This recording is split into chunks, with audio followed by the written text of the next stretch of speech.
at 18 weeks. The ultrasound ended with the words, "I have to go get the doctor." He was, like in a little incubator and had like tons of cords and tubes. Like, well, there's something wrong. And I mean, we had no idea. Part of the thrill of baseball. He always keeps his eye on the ball. Here comes the pitch. It's a hit. Connor was born at 36 weeks at OU Children's Hospital.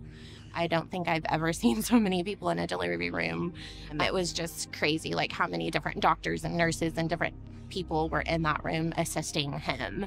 Within 2 days, he had his first surgery, and they had to go in and basically kind of sew him back together. And then when he was 5 days old, he had to have a surgery to put a shunt in because he had fluid buildup in his brain. So I am actually a registered nurse. And so even having a nursing background, there was a lot of terminology and a lot of things I knew, but it's a little different when it's your own kid. There's a lot of things that hit differently. Our daughter at that time, Lily, was 5, so it's a big adjustment for her too. Like, a lot of attention was shifted to Connor too.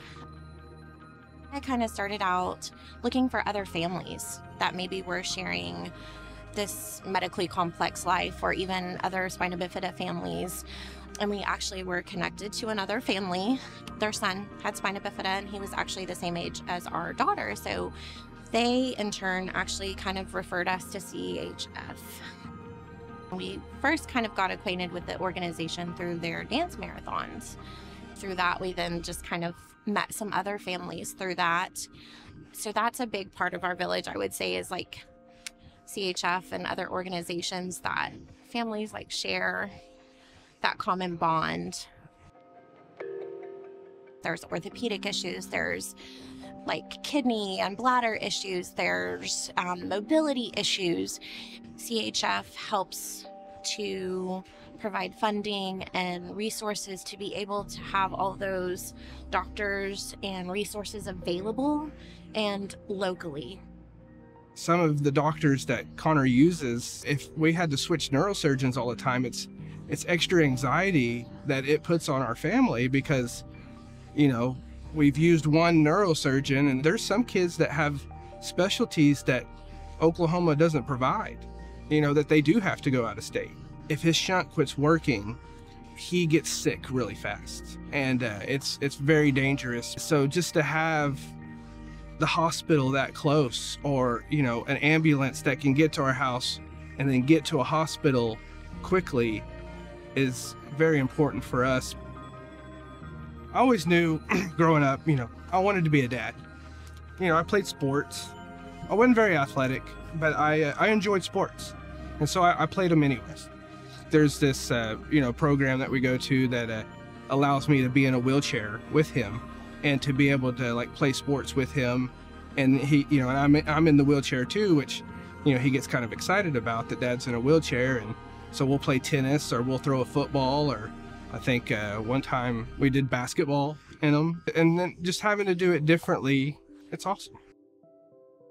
Even though my brother has a lot of medical issues, like he's not much different than any other sibling. Like, we still fight, we still get to laugh. He tries to beat me at video games. Like, he's just like any other sibling. Having a brother with special needs, you grow up in a little bit of a different perspective, seeing those challenges and those things that he goes through that not a lot of typical like kids go through. And so I think that that's kind of like, he's had such a big influence and impact on me and who I am as a person. I've always known since I was a young age that like I want to do something that like helps people. Like I'm like my mom, I love to help people, and I'm a natural caregiver. So I think that being around him and like seeing him and how strong he is, like it's made me want to do something that I can do to help give back to him and kids like him. I've actually invited some other families to this organization just because of what it's meant to our family, and having them participate in some of the family events and stuff like that, just to let them know as well, like the same things that we have experienced and that we feel.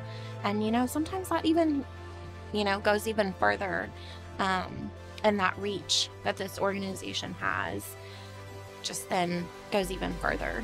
And I think that's important.